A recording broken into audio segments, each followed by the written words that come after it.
sharing should be allowed now, so if anyone wants to share.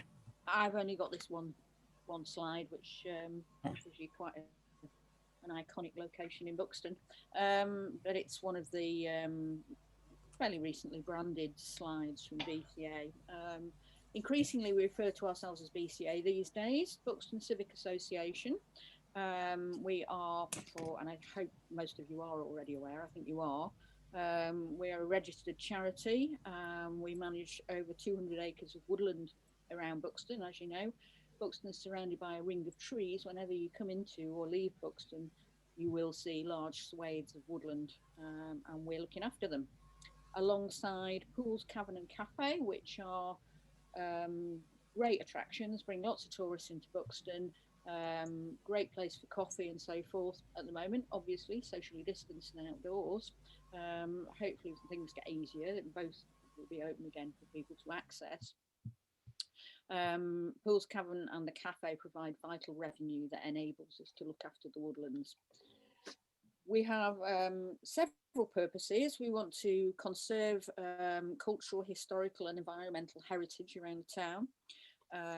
We want to promote appreciation and understanding of the local area, both natural, cultural, historical and built environment. We support education and research into both people, flora, fauna. We're tied in with several scientific research institutions, particularly with regards to the cave. We always comment on proposed developments in the area.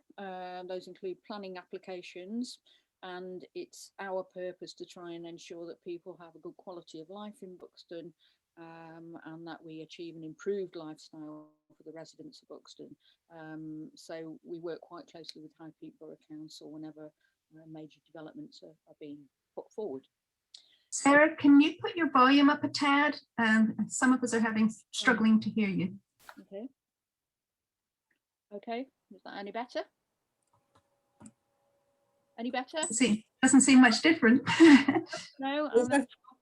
Is everybody on full volume on their own device? Yeah, I'm on full volume. I think that's a little bit better, but somebody's noted. Yeah, okay. Put it in the comments, and I was struggling to hear as well. So carry on. Sorry to have interrupted you. Sorry about that. I'll speak a little bit closer to the microphone. Okay, so that's a nutshell introduction to Buxton Civic Association, or BCA, as we now are. One of the most exciting things that's happened to us recently is that we managed to get some funding, which you may have seen in the news, from the Green Recovery Challenge Fund. And we have a project called the Stronger Roots Project, and this is to promote the health and well-being of both our woodlands and our community, and the two working together. So we have a problem with ash dieback in the woods, which I'm sure a lot of you are aware of. Obviously, this is a disease. The woodlands are not in such a healthy condition, and we need to tackle that. A lot of the funding will be spent on dealing with those issues. Alongside that, a strand of the funding is going to be used for delivering an arts and health and well-being programme of events for people to access in and around the woodlands. We're very keen to tie in with Buxton Wild Week. We've got it's a little bit the wrong way around, because I was hoping that Jackie was going to be here to speak first about the things that we're going to be doing in the schools in both the end of May and the beginning of July. There are two Buxton Wild Weeks. One's happening in May, one's happening in July. The one in May is more focused on schools. Myself, Lindsay, Francis and Jackie will be delivering activities in the woodland areas, and encouraging school groups to come out and have a look at the wildflowers, look at the biodiversity there, and go on wildflower walks, a whole lot of different activities, looking at bug hotels, that kind of thing. And we're going to do something similar in week 2, which is going to be in July. But alongside that, Stronger Roots is actually part of our arts strand has invited Gordon McClellan as Creeping Toad to work with the schools in the first week, and then offering more public events in the second week. Now, I'm hoping that Gordon will say a little bit more about that after we've finished doing our introductions, because it's obviously he's got a far better idea what he's going to be delivering than I am. There's the potential for other community groups to be involved in delivering those activities as well. In week 2, Stronger Roots, our Woodlands Community Engagement Officer, is facilitating and sometimes delivering some health and wellbeing events in the woodlands for the public and wider community groups. So those might include things like a walk and talk within the woodlands, a forest bathing session. There might be activities building mini shelters for mini beasts in the woodlands, and that should complement some of the other activities that are going to be offered. BCA hosts a number of groups that look after particular interests connected to Buxton, and we have things like the Places and Spaces group that very specifically look at what's happening in terms of development around the town, or might comment on buildings or places that are in a state of disrepair. An example is the Water Street Garden, which the Places and Spaces group took and refurbished and continue to maintain. It's a little space on Water Street near the Opera House, and they've made a very good job of that. So that's typical of the Places and Spaces group. We've also got the BCA Woodlands group, who do regular conservation activities in the woodlands, and have continued to do so in line with COVID restrictions throughout these difficult times. So they're quite an important group as well. We have a membership group, and our most recent group, of which we are, I think, probably very proud, and obviously is most relevant to the Buxton Wild Week, is the BCA Biodiversity Group, which was set up barely months before we went into COVID and lockdown, and despite that has achieved great things and continues to do so, and is going to be offering all sorts of exciting and interesting activities both for schools and the community as part of Buxton Wild Weeks. So that's just my little BCA introduction, saying some of what we're doing for Buxton Wild Week, and I think Lindsay's going to talk about the biodiversity group. Thank you, Sarah.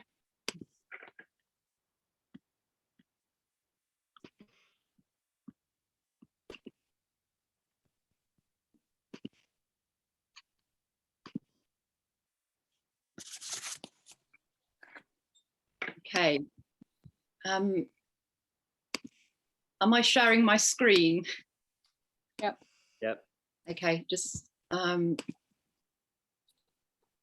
is that better? Almost. Loading. That's it. Oh, Yeah. and I've got the wrong slide. Sorry, I've got slide 2 and I need slide 1.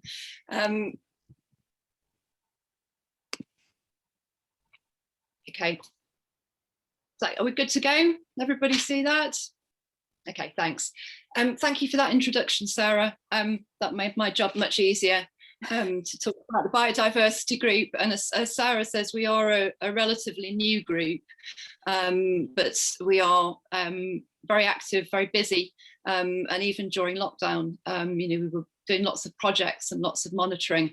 So if I start by telling you a little bit more about some of those projects, and I'll start with one that's has been happening since Christmas at Paul's Cavern, which is the creation of a really nice large wildflower garden, which is being made from scratch, from just mown grass, and that's all been dug off, and there's a lovely deadwood fence that's been created as extra habitat. So that's a really busy project, and that's been happening with just pairs of people going out and social distancing, but it's really kept us focused and positive during this time.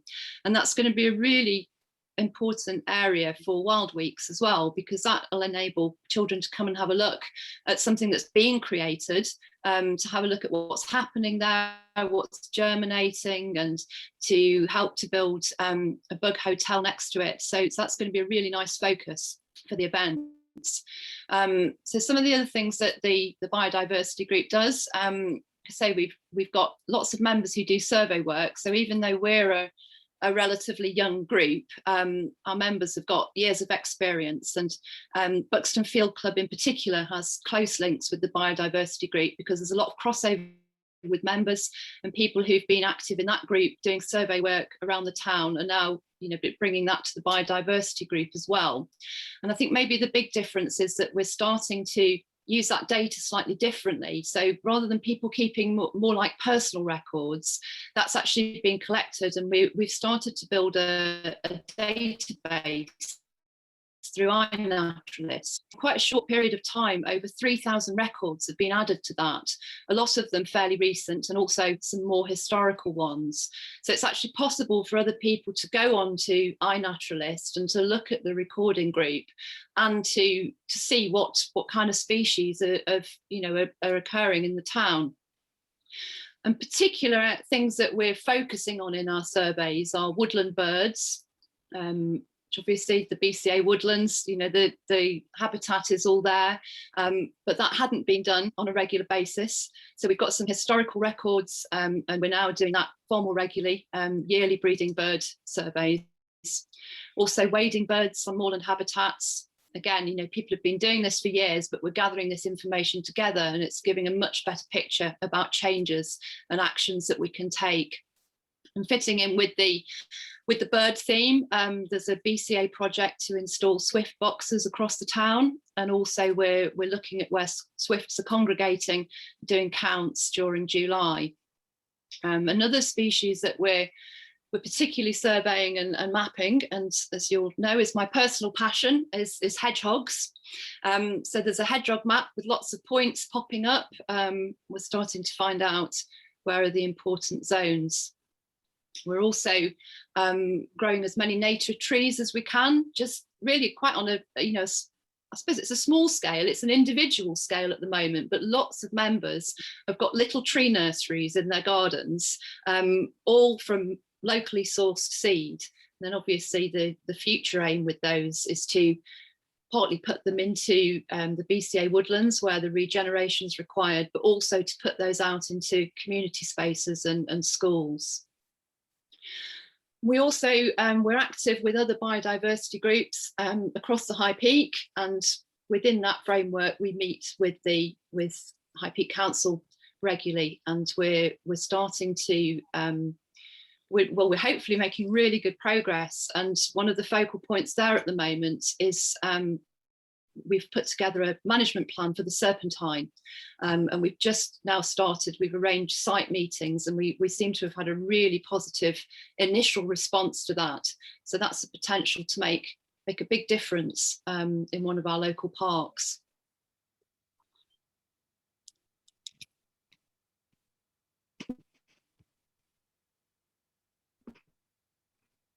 To our input into Wild Weeks, you can probably get a good idea straight away from the slide here. We're going to be presenting nature tables with a really wide range of nature finds from our members, and these will be presented in a really accessible way. So there'll be things that can be handled, and the digital microscopes from the biodiversity kits that Jackie has funding for can be used to study these items. And we'll be making quizzes around these, and you know, we'll be working with small groups. We're going to set it all up in a gazebo in the school grounds so that it's COVID safe, and so we'll be able to have small groups coming out and, you know, possibly or probably seeing a lot of these things for the very first time. And as well as the bones and feathers and birds' wings, we're going to have some moths as well, hopefully, if the Buxton weather is kind to us. So on the nights prior to the nature table presentations, there'll be moth traps set by some of our members, and then we can actually take those quite safely in pots to the presentations and share those with the children as well. And the moth that I have on my slide is a Buxton species, a small elephant hawk, and I picked that out because that was caught last year on what will be the first day of Buxton Wild Weeks. So we're very much hoping that we're going to have that species to show on the nature tables. We're going to have owl pellets, and I've already had quite a number delivered. They're stacking up nicely, so we can pull those apart and do that with the children, as well as a really nice interactive session. I've already spoken about the wildflower area at Paul's Cavern, so that's going to be a focal zone to meet with the children. And a specific activity there will be the creation of a bug hotel. And one of Jackie's colleagues from Southwest Peaks is going to be leading those sessions.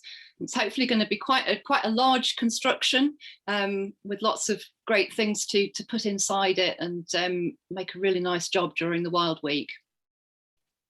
And then finally, we've got a nest box scheme running, partly in Grinlow Woods and partly at Buxton Junior School. And myself and my eldest son are trainee bird ringers with the British Trust for Ornithology. And as part of our training, we learn how to ring chicks, usually blue tits, in the nest box. And our ringing trainer has very kindly offered to come out during Wild Weeks.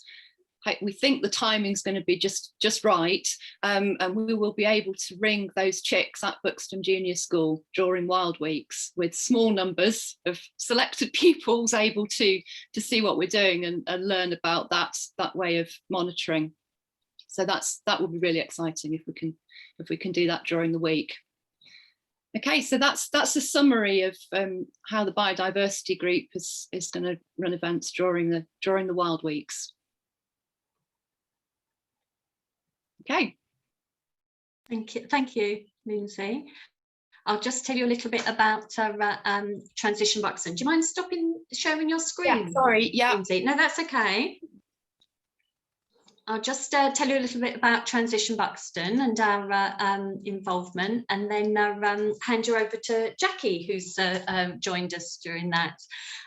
So Transition Buxton is a lovely community of members who have different interests, different niche areas of expertise, but all with the common purpose of supporting a more sustainable Buxton and developing low carbon lifestyles and addressing issues of climate change globally, and also supporting our environment locally. So these are some of the range of activities that we're involved in. And of course, the beauty of Buxton Wild Weeks is it helps connect why we're doing all these things to what difference it makes to Buxton.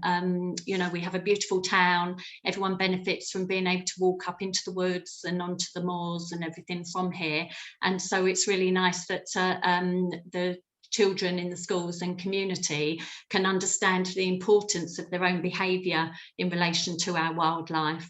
So during May with the schools, we're doing some fun activities, repurposing household items. We've benefited, as Jackie will tell you later, with some proper biodiversity kits, but it's quite fun for children to learn how to make these things to use at home. So with quiche boxes, making bug viewing kits, and making bird feeders out of plastic bottles, and all things that they are very accessible for them to do with their families at home.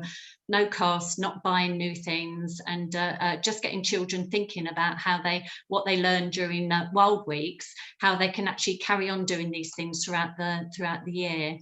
We'll be focusing on the activities relating to how their behaviour affects wildlife in particular, and how climate change affects wildlife. So all the online resources and the videos and things that the schools can use during the week are more focused on climate change in relation to environment, helping children understand how much animals eat and what happens if half their forest disappears and things like that, but doing it in a way that's very positive and manageable for them and not depressing, because obviously there's a lot going on for children this last year, so we want to keep them upbeat about what they can do individually to make a difference. So a big focus is by the end of the week that they can think about what they should be doing more of and what they should be doing less of, and having little activity lists for that. And then also the schools are very different in their approach to the environment. Some schools are very focused on things and they're very knowledgeable about how to go about that, and other schools need a bit more support with it. So we're doing activities where children can design eco schools and look at the best things there. In the community week in July, there's some organisations who are basically celebrating the activities that they do anyway, and because there's a lot of organisations in Buxton that do a lot to make us more sustainable and wildlife friendly. So we're hoping that they'll use it as an opportunity to celebrate what they're doing. An example of that is the nature reserve allotment that Bright Opportunities have. So they're hoping to get engaged with us with celebrating that more. And also Ali's mentioned about the flower pot trail, so we're thrilled that that's going to have a Buxton Wild Weeks badge to it. And the Scouts and Guides, they do lots of awards and badges, and during Wild Weeks they're going to be focusing on the activities that connect with those. July is a global campaign for plastic free July. It's been going for a few years, and so we're hoping that that's we can celebrate and get everybody focused on reducing their plastic. And the Fringe, I mentioned that the Fringe committee have a meeting tonight, but the Fringe are very focused, and I'm very pleased that Rob's here, because the Fringe and Rob have been looking at ways to promote Buxton turning orange for July through flowers and seeds, and everybody having a little bit of fringe and wildlife in their windows with that can encourage bees and butterflies. So that's something that we're very pleased that Morrison's are happy to get involved with. So after that, I think I'll hand you over to Jackie. Some of you have met Jackie before. She's Youth Engagement Officer for Southwest Peak and Landscape Partnership. And we're glad you're here, Jackie. Welcome. Thanks, Frances. I do apologise. I was all ready to join, and then my work laptop decided it was going to update, and I hasten to admit that I was quite anxious about joining, and then when I couldn't join, it was just heightened to a tenfold anxiety. So not fabulous, but it's good to be here. I'm just going to share my screen. I hope you can see my sundew. Can you see my sundew? At least I know it's there. Lovely. Yeah. That was going to be my background, but I couldn't get that to work. So, but at least you get to see it anyway. So I have met some of you, but I haven't met everybody. So I do appreciate you introducing me, Frances. I am Youth Engagement Officer with Southwest Peak Landscape Partnership. And we are funded by the National Lottery Heritage Fund, but we are also, we receive funding from a lot of other pots as the project's gone on, and it's a 5-year partnership and we're in our final year. The scheme manager, Karen Shelley-Jones, said, at the beginning of the year, don't start anything new this year. So obviously I've kind of gone against that rule by coming together with everybody and trying to make this happen. But if an idea happens, I don't think it needs to be stopped. So, and now it can't be stopped. It's absolutely, it's got its own inertia now, which is just wonderful. So in terms of Southwest Peak, it is a 5-year partnership with the lead partner being the Peak District National Park, but we're also delivering 18 projects across the Southwest Peak, which you can see on the map here. It's defined by the landscape character assessment. So the boundary actually includes parts of Buxton, which the National Park boundary doesn't include. It does really split Buxton though, and a lot of the work that I do in the Buxton community exceeds beyond the boundaries of the Southwest Peak. But as we all know, the impact of working with young people and connecting with communities does exceed boundaries, community level and beyond. So I've argued that many times when I'm working in Fairfield or when I'm working in Grinlow Woods.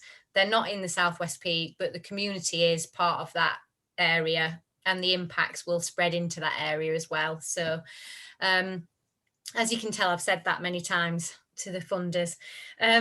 So we work with other organisations such as the RSPB and the Wildlife Trust, the Farming Life Centre, and Support Staffordshire Moorlands in delivering those 18 projects, and they are focused on cultural elements. They're focused on landscape conservation level elements and small scale conservation projects such as reintroducing the white-clawed crayfish in areas where the signal crayfish has become an issue. So there's small projects like that that are working on individual species, and then there's habitat scale projects that work on slowing the flow of water off the moors in different areas. Obviously this area that you can see is predominantly upland areas, so there's a lot of different projects that I do help with in some respects, getting young people involved where I can. Some of them are a bit hardcore for young people, like moving tree branches, tree trunks into the rivers, because it's not something that young people can get involved in very easily, but I do try my best to get them involved wherever I can. So as I said, it is a 5-year project, and we do finish, the partnership ends at the end of this year, but we hope that won't be the end of it. But obviously it's all dependent on future funding and how that works.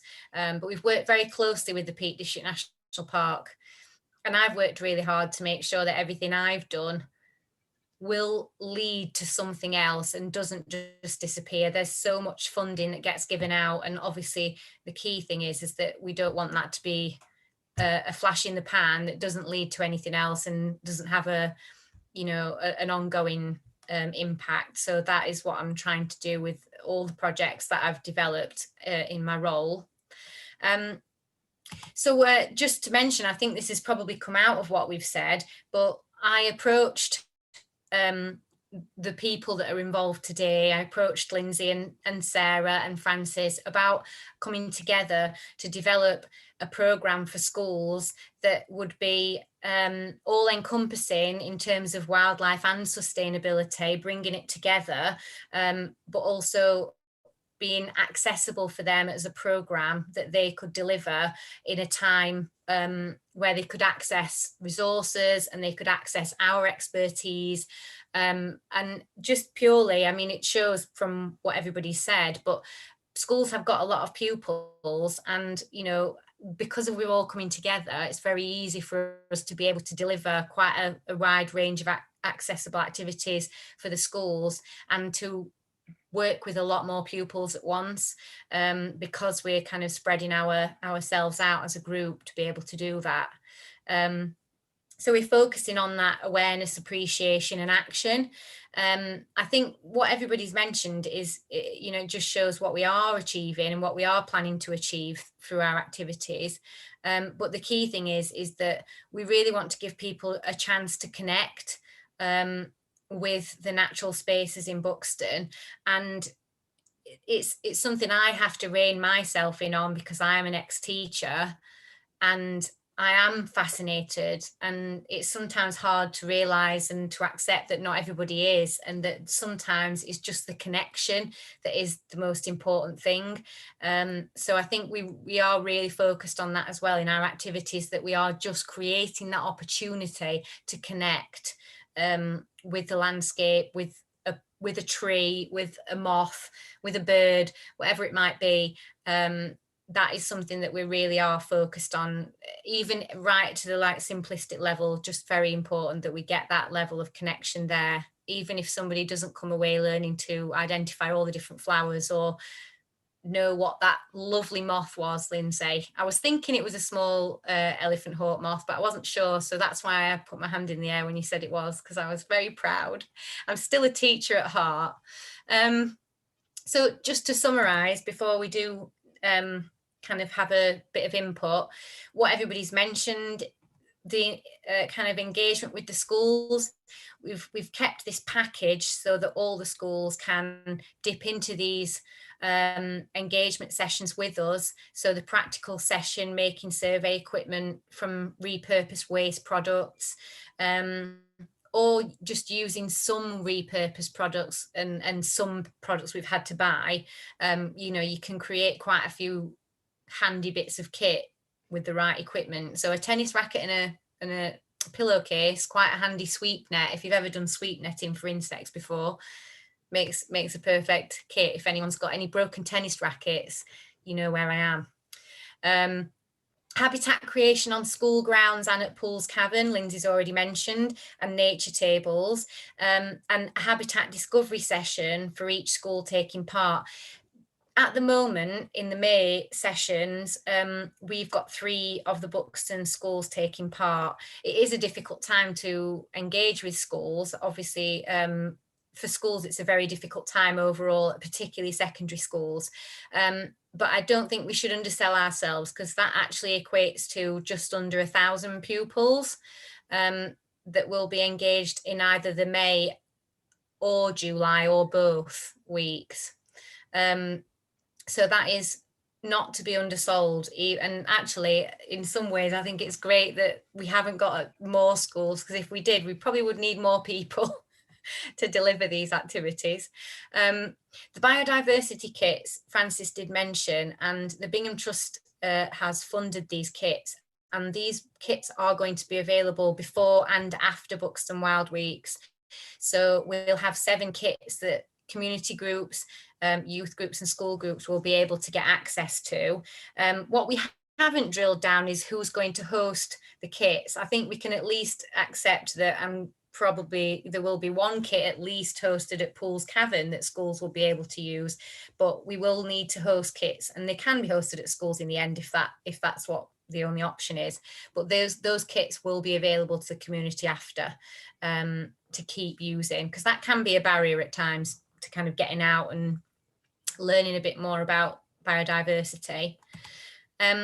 Just to say, we've developed an online engagement tool to bring together some of the fantastic resources that already exist, and to give teachers a way to tap into that, and to connect with their school grounds and with the local habitat during Wild Weeks and beyond. So we've developed these resources. They are password protected so that schools can go in and they can actually post on them. So during Wild Weeks, the schools will be able to kind of communicate with each other, share pictures of things they found, share ideas. And again, you know, this is a constantly developing thing, but it's there now for the schools to access, and it will stay there now indefinitely. So they can, you know, hopefully that'll have an impact beyond Wild Weeks as well, because it will be able to give them access to activities. There's just a wealth of activities out there, and teachers don't always have the time to sift through it. And what we've done is filtered it down and made it just a bit more accessible and easier to choose something to do in the time you're not being led by somebody else. Just in the July week, obviously we want to bring the community into it, and this is obviously a developing thing. So we also know that with COVID we've got to be a little bit flexible and we need to be ready to adapt. But these are some of the key elements that some have already been mentioned. Some of the key elements of what's going to be happening. So the Art in the Woods sessions is another thing we've got funding for, resources to support that, for mini sketchbooks. Obviously, every time I've bought anything, I've thought about the sustainability of those items as well. So thinking about buying something that's ethical as well as sustainable. So we are going to give out sketchbooks, and we are going to use some natural materials as well in those activities in the woods. Woodland mindfulness sessions is another activity that we want to get running during the July sessions, and things that involve other times of day. So Buxton Bat Walks, hopefully with the Derbyshire Bat Group. I've checked the sunset times, so we'd probably have to meet about 9, have a talk, and then wait for the bats to come out from about 15:15 till about 10:15. So it's definitely a late night activity, but I've done it many times and always enjoyed it, especially when people bring a flask of hot chocolate, and everyone can enjoy that. obviously, I mean, you can see on here, there's a lot of activities that we'll need to think about in terms of COVID. We will probably have to have sign-in ways of managing these so that, you know, we can limit numbers and we can also trace who's been there. You know, if that happens, that's what we'll have to do to make the sessions work. And that's what a lot of people will be doing, delivering activities during that time. But we've managed to get Buxton Town team in conversations and getting involved. That's not finalised yet, but it's very close to being finalised, along with Derbyshire Wildlife Trust, who were kind of working with Buxton Town team before. I'm hoping that they're going to support Buxton Town team again during that July week to engage with schools. So it just gives you an idea of some of the things that might be happening and hopefully will be happening in July. It's a little bit more uncertain, obviously. The moth morning, all that's almost a definite, I think, with Lindsay's support as well, and with the Buxton Junior Rangers, who I lead around Pools Cavern a lot. That's pretty much a definite. So there is some exciting, this is quite exciting news, and you are really privy to a special thing here, because it's only been seen by myself and Lindsay and Francis and Sarah. So we had the Buxton Wild Week logo design competition, and we had this online. We had 115 entries. It was a grueling task to narrow it down, and then we put them to the public vote, which was you know, it split the public, it really did, but one of them did come out distinctively on top, which was this design by Ren from Buxton Juniors. Animals of Buxton Hill is the name that I gave it because it reminded me of Animals of Farthing Wood, which is something that I loved as a child and a young person. So you are about to see Lindsay's professionally designed logo, professionally adapted logo from this design, which is here. And we're very happy with it, Lindsay. We think you've done an amazing job. Thank you. Thanks, Jackie. It's wonderful. I'm sorry, I'm just too excited when I look at it. It's just fantastic. But yes, we hope it encapsulates some of what we're trying to do during Buxton Wild Weeks. I'm going to stop sharing now, because I think it'd be really exciting to hear some of the other things that are going to be happening during Buxton Wild Weeks that I haven't heard about yet. I do love the logo. Lindsay's done lots of adaptations of it. We will be having a stamp made to put on the sketchbooks so that people can do those sketches in the woods and then take away their Buxton Wild Week sketchbook. So yeah, and we've had a lot of support from the Buxton Advertiser. I think that's, if you do get the Advertiser, you'll have seen, but we've had a lot of support from them, and that really does help, because we do want to be able to put the programme in there in July, so that people can see when those community activities are happening and attend them.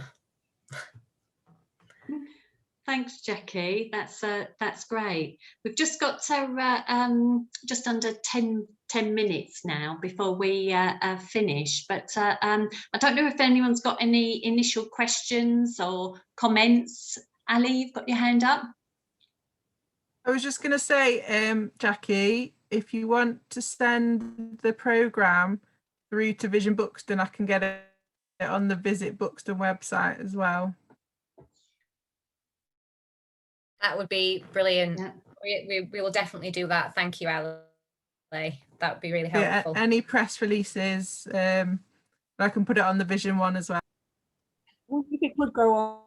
That's great. On Serpentine's website as well, because the Serpentine have got a new website now, and you can, and there's a part of it for places. Well, there's events and there's places as well. So I was thinking, when some of the places like the new wildflower meadow and things like that were mentioned, that they could be mapped onto the Serpentine places. That sounds great. That sounds fantastic. Mm. On the Saturday during Wild Weeks, we're at the South Corridor, a hedge, and we're focusing on that with some of the children who are going to be there for the day, which would be good. Yeah, I don't know if I made that. I just when we talked about the young people coming out of school during the first week, we will be setting up wildflower trails in the areas that they come out to, a temporary construction of wildflower trails with a kind of QR code that people can scan to get a little bit more information about the species. So the 3 schools that are taking part will be setting those up, but we're not sure at this stage how much. We kind of thought we were just encouraging them to bring their families out to them rather than sort of broadcasting far and wide for people to come to them, because obviously in terms of the day, it's not that far away from the 17th of May, and we thought that might be a bit too much. But what we'd like is that those young people go away and bring the parents back and bring their families back to do the wildflower trail. But that is something that will be happening in the May week.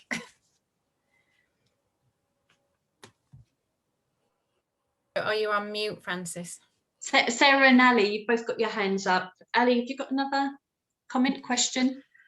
Yeah, it was just to say for the July one, assuming you've got a budgeted, a marketing budget, we might be able to get a banner put on the back of the Discover Buxton tram, which will be driving around town all week. Oh, that's a nice idea. If you did look like a generic one you could use every year, so that it's because we're starting to get banners made up to put on the tram. So I can ask if they'd be happy to display one for the week it's up, week it's on. If you could let us know the sizes, kind of, what people tend to use, that would be really helpful. I'm not sure about how much budget we've got, but I can look into it. And Ali's now committed us to doing Buxton World Weeks every year, which is good. That's the plan, Francis. Yes, it's what we want to do. Well, and everybody wants to get involved again. We are actually measuring. It's going to be hard to measure because of all the kind of groups that are getting involved. It's going to be hard to measure how many people are interacting with it, but I am going to try my very best to get that information. But also with the young people, they're going to be doing a nature connectedness survey, which is a nationally used, and some people will be aware of it, and the Nature Connectedness Index.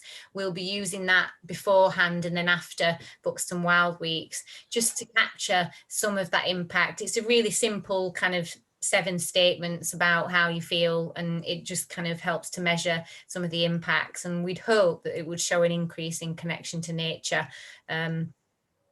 which is very important, not just for nature but for people as well. It's a two-way thing. It's the people's well-being that is really important for as well, not just the natural world, which we are part of.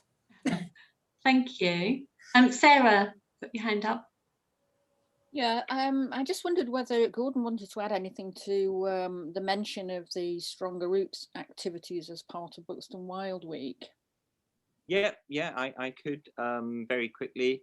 I'm coordinating the sort of specific arts program rather than the well-being programs within the Stronger Roots project.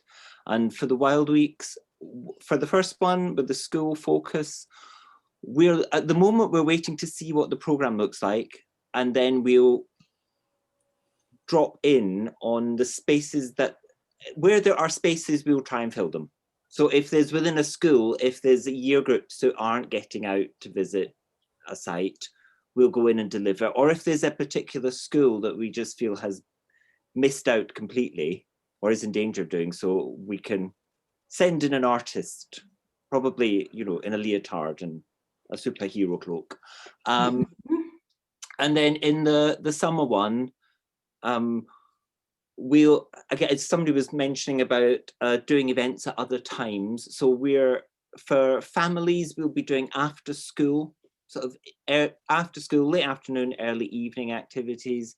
And during the day, we'll be doing stuff essentially for everyone else, for everyone who isn't in school and anyone who isn't in school. But at the moment, yeah, because we're probably able to respond quite quickly. We're waiting to see what the programs look like and where there are gaps that could do with a bit of filling. And we'll send people in. Okay, that's me. Thank you. I think it's only 2 minutes off past, so I don't know if Jackie, you want to just sum up or say what the next step for people is? Yeah, I think just what I wanted to mention as well is something that wasn't on the PowerPoint was that we are also working with Friends of Buxton Station, which I just wanted to, because it doesn't come up on there, but it is something that's part of our plan, and it hasn't appeared on that PowerPoint. So I do apologise, Dave. I just wanted to make sure that is definitely part of our plans, so that the connection with Friends of Buxton Station is definitely there, and I hope that we might be able to get Pollinating the Peak as part of it as well, through Dave. So that link will be really helpful, actually. I think just if anybody has any other kind of resources or suggestions, it really would be helpful, and particularly in volunteering. Southwest Peak volunteers are involved, and volunteers through Transition Buxton. You know, we really would appreciate that. So if anyone does want to get involved in anything, really, you know, get in touch if you feel there's anything you can support us with, on any level, really, I think would be really, really good. Or just feedback as well of anything that you think we might have missed that we could be including. Thank you, Jackie. And I think people have got email addresses for yourself, Jackie. I think some people have already on your newsletter. Yeah, I am sending out a monthly mailing list. I have got a monthly update, but if you're not on that list and you do want to be, just if you do either send myself or Francis an email. It is only monthly, and I'm trying to keep it succinct. It's not my forte. Thank you. That's great. Put the email address in the chat. People might be able to pick it up that way. Thank you. Thank you very much for coming this evening, and let's hand you over to Jean, our Transition Buxton chair, to close things. Thank you, Jean. Okay, so in less than 30 seconds, if we're finishing on time, we have used the monthly Transition Buxton mini seminar slot for this session this evening, which is a slightly unusual way of using those sessions, but we're flexible. The next one, a month from now, on the 13th of May, is specifically around retrofitting our older homes here in Buxton, and we have a qualified retrofitter and a gentleman who has completely turned his house into an eco home, and between them they will be there for people to ask. It's like a surgery, you know, to ask, how can I do this?